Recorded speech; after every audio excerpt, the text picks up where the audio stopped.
आज हम लोगों को सेंटेंस के बारे में पढ़ना है जिसका हिंदी में अर्थ होता है वाक्य। इसमें दो टॉपिक मिलता है। पहला हमारा टॉपिक मिलता है काइंड्स ऑफ सेंटेंस, जिसका मतलब होता है वाक्य प्रकार। दूसरा हमारा टॉपिक मिलता है पार्ट ऑफ सेंटेंस। तो पहले हमें काइंड ऑफ सेंटेंस पढ़ना है। काइंड्स ऑफ सेंटेंस को टाइप ऑफ सेंटेंस भी कहा जाता है, जिसका मतलब होता है वाक्य प्रकार।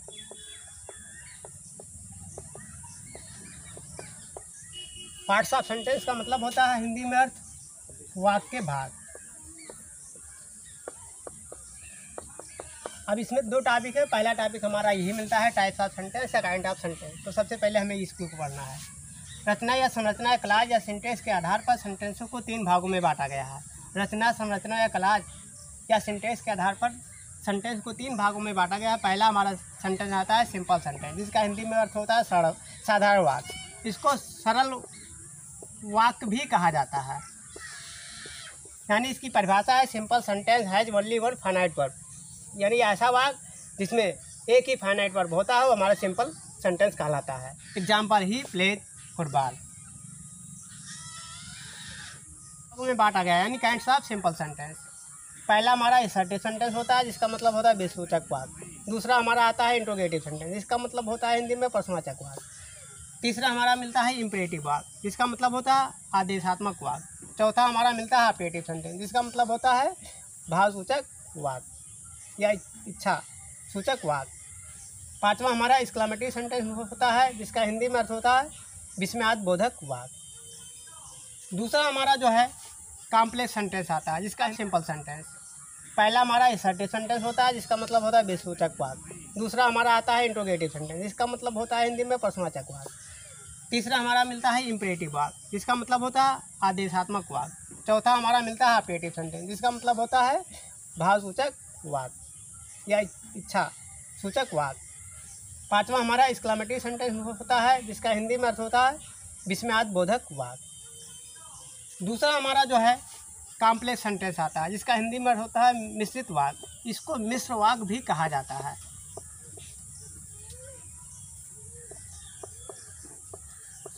इसकी परिभाषा द सेंटेंस व्हिच हैज ये subordinating conjunction is known as complex sentence, यानी ऐसा कोई वाक्य जिसमें सबऑर्डिनेट कंजंक्शन पाए जाते हैं वो हमारे कॉम्प्लेक्स सेंटेंस होते हैं। ऐसा कोई वाक्य जिसमें सबऑर्डिनेट कंजंक्शन पाए जाते हैं वो हमारे क्या होते हैं, कॉम्प्लेक्स सेंटेंस होते हैं। दूसरी तरीके से एक्सप्लेन कर सकते हैं, यानी कॉम्प्लेक्स सेंटेंस हैज ये principal clause and one or more than one subordinate clause, यानी ऐसा कोई वाक्य जिसमें कम से कम एक मुख्य वाक्य होती है, प्रिंसिपल क्लॉज होती है, और एक या एक से अधिक सबऑर्डिनेट क्लॉज होते हैं, वो हमारा क्या कहलाता है, कॉम्प्लेक्स सेंटेंस कहलाता है। आप लोग इसका स्क्रीनशॉट ले सकते हैं।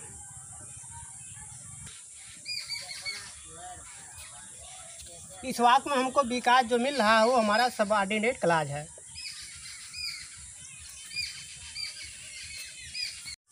तीसरा हमारा आता है कंपाउंड सेंटेंस, जिसका हिंदी में अर्थ होता है संयुक्त वाक्य। इसकी परिभाषा है द सेंटेंस व्हिच हैज ये coordinating conjunction is known as compound sentence, यानी ऐसा कोई वाक्य जिसमें कोऑर्डिनेटिंग कंजंक्शन रहता है वो हमारा कंपाउंड सेंटेंस कहलाता है। जैसे यहाँ मिलता है हमको she is dancing but she is playing, यहाँ हमारा बट कोऑर्डिनेट कंजंक्शन है, ये हमारा प्रिंसिपल क्लॉज है, ये भी हमारा प्रिंसिपल क्लॉज है। दूसरी तरह इसको परिभाषित कर सकते हैं कि कंपाउंड सेंटेंस हैज ये principal clause and at least one coordinate clause, यानी ऐसा कोई वाक्य जिसमें कम एक मुख्य वाक्य क्लॉज होती है और कम से कम एक कोऑर्डिनेट क्लॉज होता है, वो हमारा कंपाउंड सेंटेंस कहलाता है। अब अगला हमारा आता है अर्थ के आधार पर सेंटेंस के प्रकार।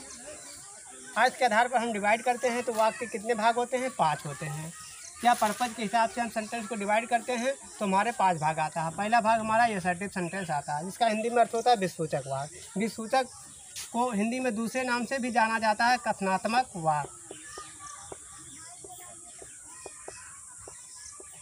दूसरे तरीके से भी इसको एक्सप्लेन कर सकते हैं, यानी इसका हिंदी में अर्थ होता है निश्चयात्मक वाक्य।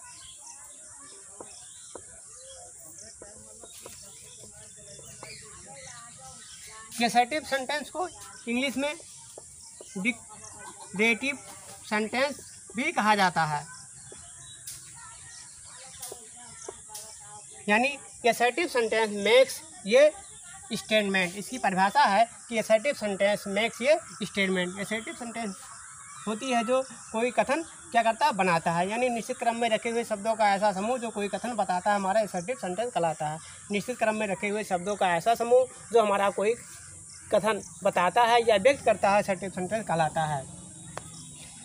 अब वाक्य मान लीजिए लिखा गया है, उसको कैसे आप पहचानेंगे कि हमारा असर्टिव है, हमारा या इंट्रोगेटिव है, तो इसके लिए देखते हैं। यहाँ लिखा है असर्टिव सेंटेंस बिगिंस नाउन और प्रोनाउन। यानी असर्टिव सेंटेंस जो होती है वो नाउन से शुरू होती है या प्रोनाउन से शुरू होती है। And and with full stop, और वाक्य के अंत में फुल स्टॉप लगा होता है, जैसे दोनों वाक्यों में हमारा लगा है। ये हमारा अफर्मेटिव सेंटेंस है, ये हमारा नेगेटिव सेंटेंस है। ये हमारा प्रोनाउन से शुरू हो रहा है, ये हमारा नाउन से शुरू हो रहा है, और यहाँ वाक्य के अंत में हमारा फुल स्टॉप लगा हुआ है। अब आगे आता है kinds of assertive sentence. Assertive sentence के कितने प्रकार के होते हैं? दो। पहला है हमारा अफर्मेटिव सेंटेंस, इसका हिंदी में अर्थ होता है सकारात्मक वाक्य। इसको सकारात्मक वाक्य हिंदी में कहा जाता है।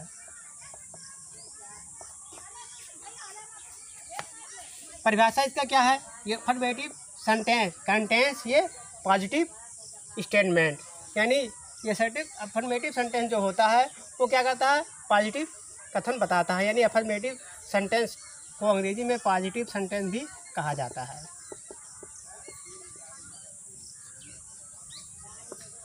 Example as they have bought ये बुक।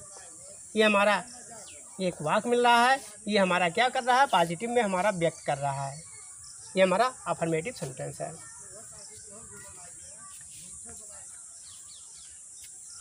यानी वे वाक्य जो तथ्यों, घटनाओं और दशाओं का होना स्वीकार करते हैं वो हमारे अफर्मेटिव सेंटेंस कहलाते हैं।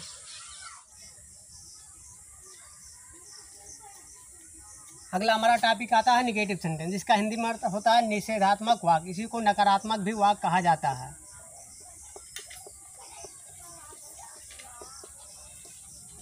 यानी निगेटिव सेंटेंस कंटेन्स ये निगेटिव स्टेटमेंट। यानी ऐसा कोई वाक्य जो नकारात्मक भाव बताता है वो हमारा निगेटिव सेंटेंस होता है।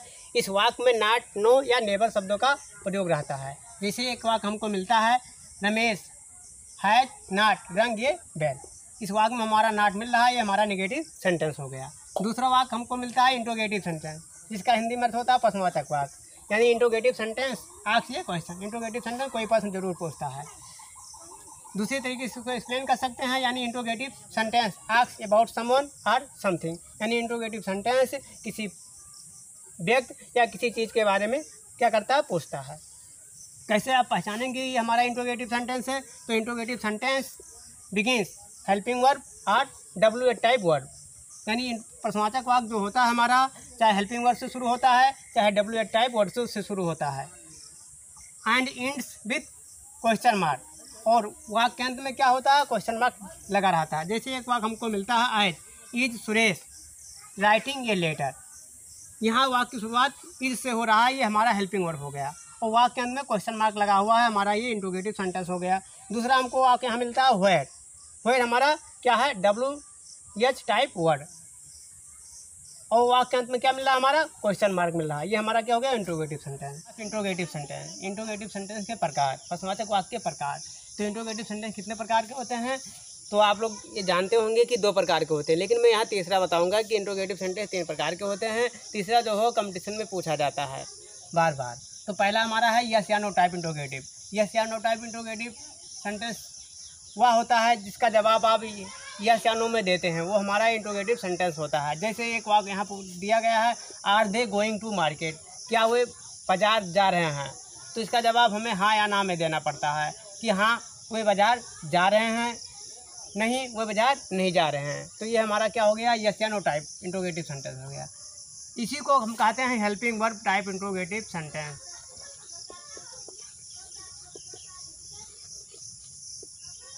Helping verb type interrogative sentence इसी को कहा जाता है। क्यों कहा जाता है? क्योंकि इसकी जो शुरुआत होती है हेल्पिंग वर्ब से होती है, इसलिए इसको हम क्या कहते हैं, helping verb type interrogative sentence. इसी को डायरेक्ट इंट्रोगेटिव सेंटेंस कहा जाता है।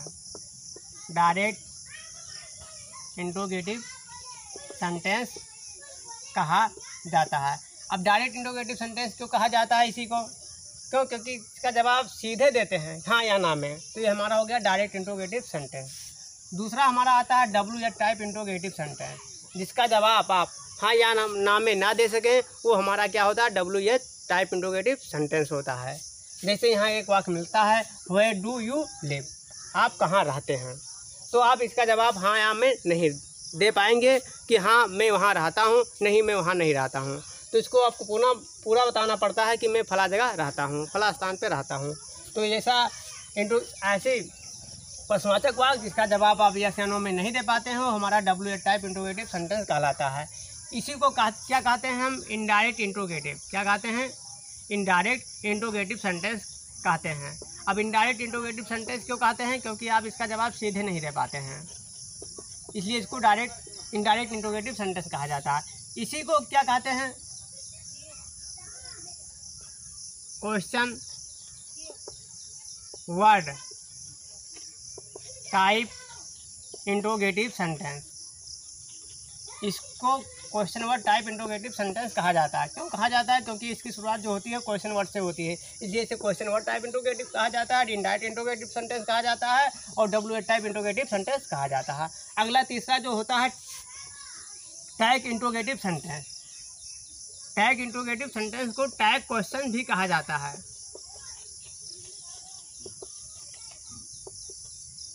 इसका हिंदी में अर्थ होता है पुछल्लू प्रश्नवाचक वाक्य, जिस वाक्य के अंत में कोई प्रश्न पूछा जाता है, जिस वाक्य के अंत में कोई प्रश्न पूछा जाता है, वो हमारा टैग इंट्रोगेटिव सेंटेंस कहलाता है।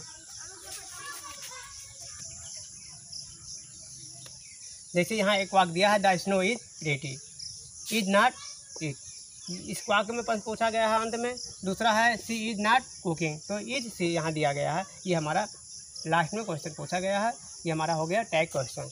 अब इसको बनाने का तरीका है, ये पॉजिटिव में रहेगा तो हमारा ये नेगेटिव में होगा, ये नेगेटिव में रहेगा तो ये हमारा पॉजिटिव में रहेगा। इसको जान लीजिए कि अगर पहली वाक्य हमारी जो होती है वो नेगेटिव में है, तो दूसरा वाक्य जो हम क्वेश्चन बनाते हैं हम, वो हमारा क्या होता है? पॉजिटिव में होता है। और हमारा ये पहला जो वाक्य दिया है पॉजिटिव में रहता है यानी अफर्मेटिव में, तो दूसरा हमारा यहाँ नेगेटिव में बन जाता है। अगला आता है हमारा इंपरेटिव सेंटेंस, जिसका हिंदी में अर्थ होता है आज्ञासूचक वाक्य। इसको आदेशात्मक वाक्य या प्रार्थनावाची वाक्य भी कहा जाता है। यानी imperative sentence expresses command, request और advice.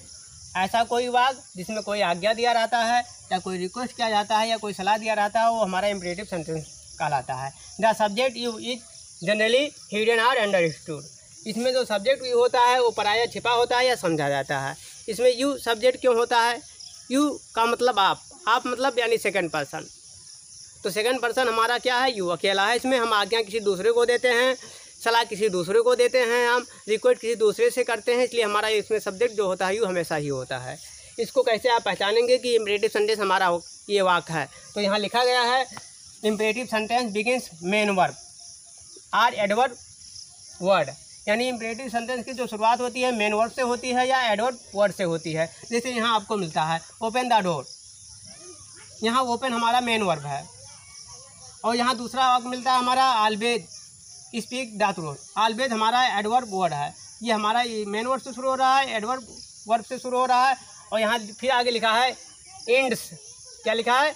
Ends with full stop, और अंत में क्या मिल रहा है हमको? Full stop. ये हमारा इंपरेटिव सेंटेंस हो गया।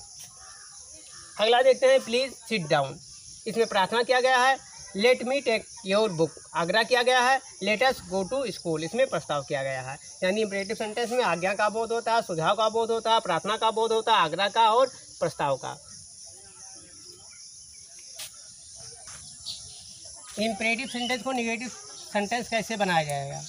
तो यहाँ देखते हैं एक वाक्य मिलता है गो टू स्कूल, विद्यालय जाओ। इसको नेगेटिव बनाना तो डू नॉट या डोंट लगाते हैं हम, उसको बनाते हैं डोंट गो टू स्कूल। दूसरा वाक्य मिलता है पनिश मी प्लीज, इसको negative banana don't punish me please.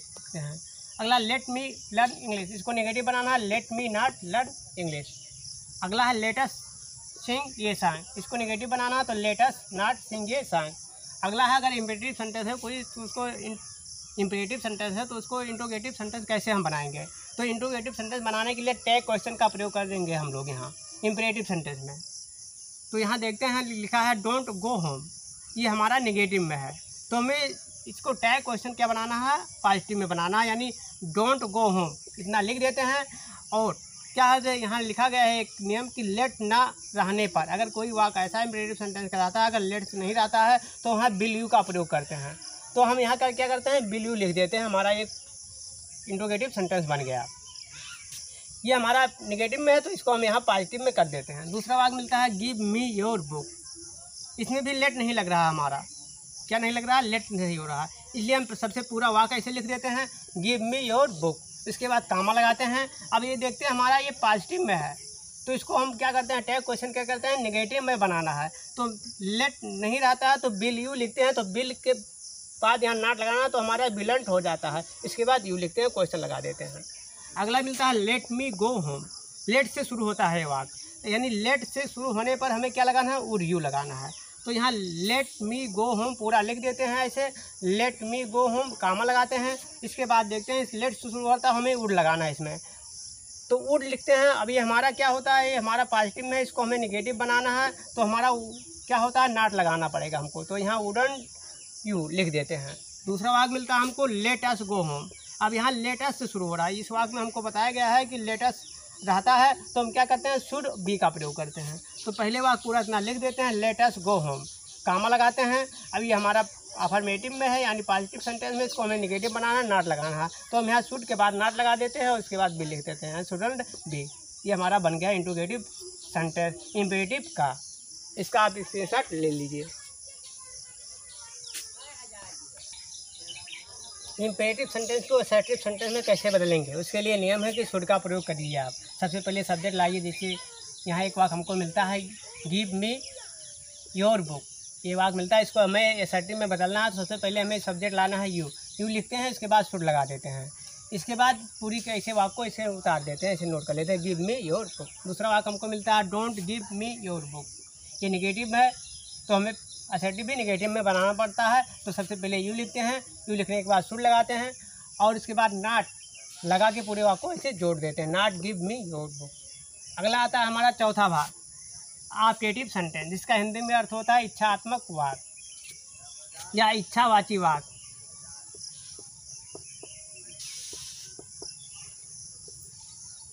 यानी ऑप्टेटिव सेंटेंस एक्सप्रेसेस ये डिजायर, विश और इन्वोकेशन। अब इसकी शुरुआत कैसे होती है, कैसे हम पहचानेंगे कि हमारा ये ऑप्टेटिव सेंटेंस है, तो optative sentence begins may, would, should, would eight, good morning etc and and with exclamation mark, exclamation mark हो गया हमारा। जैसे एक वाक्य हमको मिलता है मे यू गेट सक्सेस, अब इस वाक्य की शुरुआत मे से हो रही, या मे वाई यहाँ दिया है, ये हमारा क्या हो गया, ऑप्टेटिव सेंटेंस। वाक्य के अंत हमको मिलता है एक्सक्लेमेशन मार्क। दूसरा हमको यहाँ मिलता है वो, यहाँ लिखा है या वो डैट, यहाँ हमको मिलता है वो डैट आई बेर यंग अगेन। अगला मिलता है वुड, वुड यहाँ दिया है वुड डैट आई बेर रिच अगेन। अगला दिया है गुड मॉर्निंग, यहाँ भी गुड मॉर्निंग दिया हुआ है, तो हमारा क्या है, ये ऑप्टेटिव सेंटेंस है।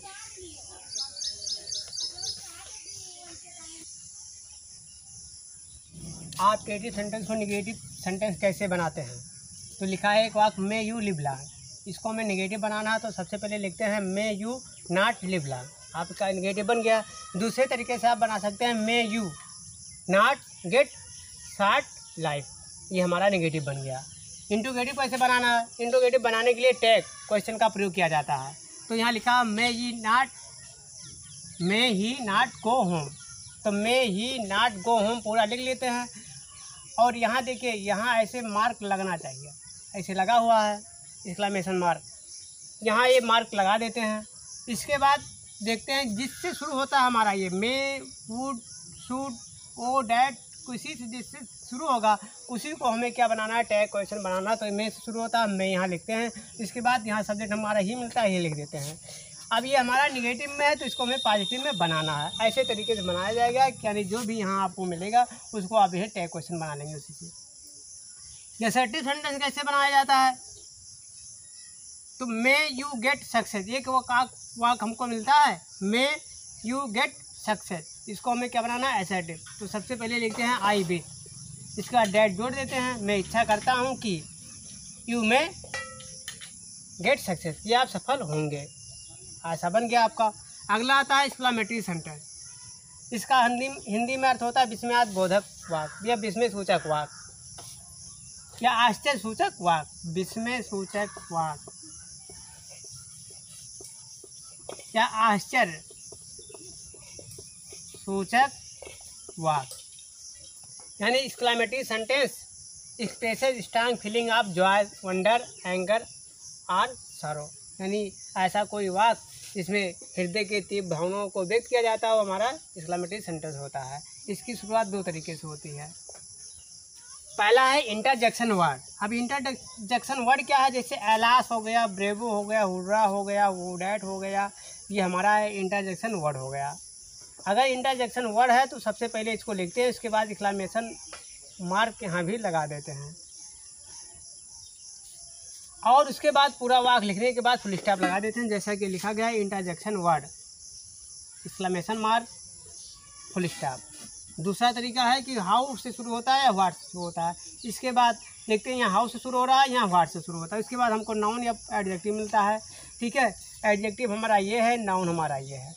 इसके बाद ये मार्क जो होता है एक्सक्लेमेशन मार्क अंत में लग जाता है। ये दो तरीका है, पहला ये तरीका है, दूसरा ये तरीका है कि एक्सक्लेमेशन वर्ड से शुरू होता है, ठीक है, अंत में फुल स्टॉप लगता है, या आपका हाउ या व्हाट से शुरू होता है, अंत में एक्सक्लेमेशन मार्क लगता है। अगला वाक्य हमारा एलास ही वाज सेफ। इसको हमें क्या बनाना है, नेगेटिव बनाना। तो नेगेटिव बनाने के लिए हमें नॉट, नो या नेबर का प्रयोग करते हैं। तो यहाँ हम लिखते हैं सबसे पहले एलास ही, और वाज हमारा सहायक क्रिया मिल रहा है, इसी के बाद नॉट लगा देंगे, उसके बाद पूरा वाक्य लिख देंगे। ये हमारा नेगेटिव बन गया। दूसरा तरीका है कि अगर हाउ या व्हाट से शुरू होता है वाक्य तो उसको नेगेटिव कैसे बनाते हैं, तो यहाँ पूरा वाक्य ऐसे लिखते हैं, how beautiful this bird is. इसके बाद इज यहाँ मिल रहा है हमारा, यहाँ नॉट लगा के हम एक्सक्लेमेशन मार्क लगा देते हैं।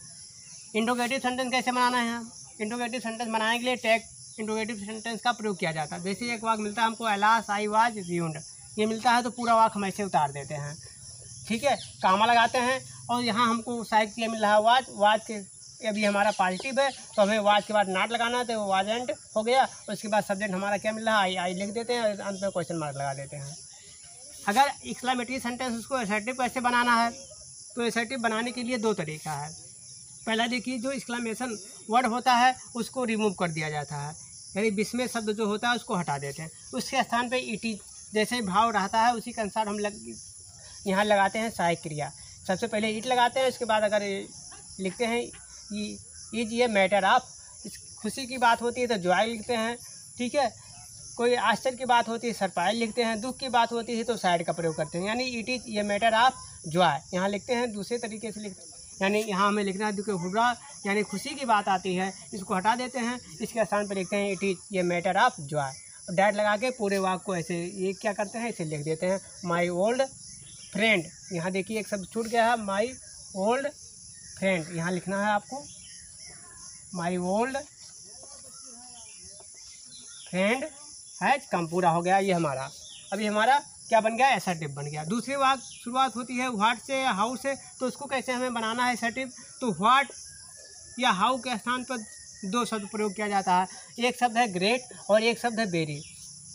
व्हाट के बाद अगर आता है आपका नाउन तो वहाँ हम ग्रेट का प्रयोग करते हैं। व्हाट के बाद जो शब्द आता है वो नाउन में रहता है तो हम ग्रेट का प्रयोग करते हैं, और हाउ या व्हाट के बाद कोई जो शब्द आता है वो हमारा क्या होता है, एडजेक्टिव, तो वहाँ हम वेरी का प्रयोग करते हैं। तो यहाँ देखिए व्हाट ये सेम लिखा है ना, तो सबसे पहले सब्जेक्ट लाते हैं इट, क्योंकि असर्टिव में सब्जेक्ट पहले ही लिखा जाता है, तो इट लाते हैं। ये भाव के अनुसार हम सहायक क्रिया यहाँ इज लगा देते हैं। अब ये दिया है ये लिख देते हैं, और सेम हमारा नाउन है तो ग्रेट लगाते हैं, ग्रेट सेम फुल स्टॉप लगा देते हैं। दूसरा वाक्य हमको मिलता है how beautiful the rain is. अब यहाँ हमारा सब्जेक्ट मिल रहा है द रेन, तो द रेन को हम यहाँ लिख देते हैं, इसके बाद इज लिखा है उसको लिख देते हैं।